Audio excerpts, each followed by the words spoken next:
Alors ce clochard a changé ma vie. C'est pour ça que personne vient nous voir, c'est parce qu'on n'a pas de ruines.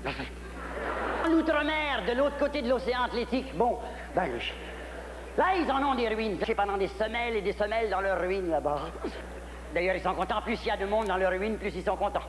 C'est pour ça qu'on les appelle les Européens, d'ailleurs. Alors who's Saul? Alors Saul, c'est le personnage mythique de Marc Favreau. Marc Favreau, c'est un comédien, un humoriste québécois, qui était surtout connu dans les années 50, années 60, et qui est décédé en 2005.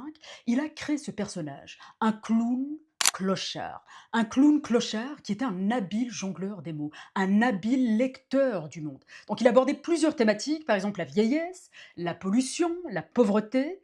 Et à l'âge de 18 ans, je tombe sur mon boy Sol. Alors je faisais partie d'une troupe de théâtre nommée le Vaisseau d'Or, au collège Jean de Brébeuf. Et je me suis dit, Amanda, if you want to be the best, tu dois absolument te familiariser avec les grandes figures, les légendes qui ont façonné la scène culturelle québécoise. Alors Sol m'a appris deux choses. M'intéresser au pourquoi des choses pour comprendre le comment. Donc même si je n'ai pas les réponses, le simple fait de poser des questions, le simple fait de développer cette curiosité enfantine, ça me permet d'avancer pas à pas. Et deuxième chose, c'est l'amour des mots. C'est faire l'amour aux mots. C'est jouer, manipuler, déguster, savourer les mots. Faire des calembours avec les mots. Et quand on maîtrise la langue, on prend rendez-vous avec soi-même. Ok, je vais te lire quelques citations de Saul parce que c'est un pur délice. Pour les parents, il est plus facile d'élever la voix que d'élever les enfants. Elle est riche, la langue. Elle est imagée. On n'a pas le droit de l'appauvrir et de la garder pauvre.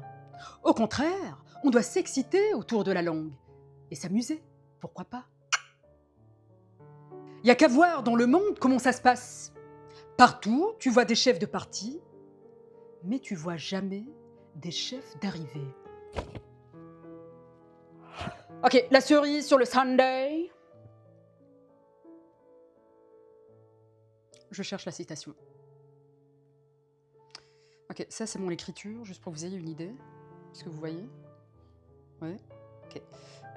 Je considère que ma calligraphie est magnifique, mais parfois difficile à déchiffrer. Génie incomprise. Alors, il est où cette fameuse citation là avec la vanille? 75 years later. Ah, la voilà. La vanille appartient à ceux qui se lèvent tôt. Il faudrait écrire ça tous les soirs dans son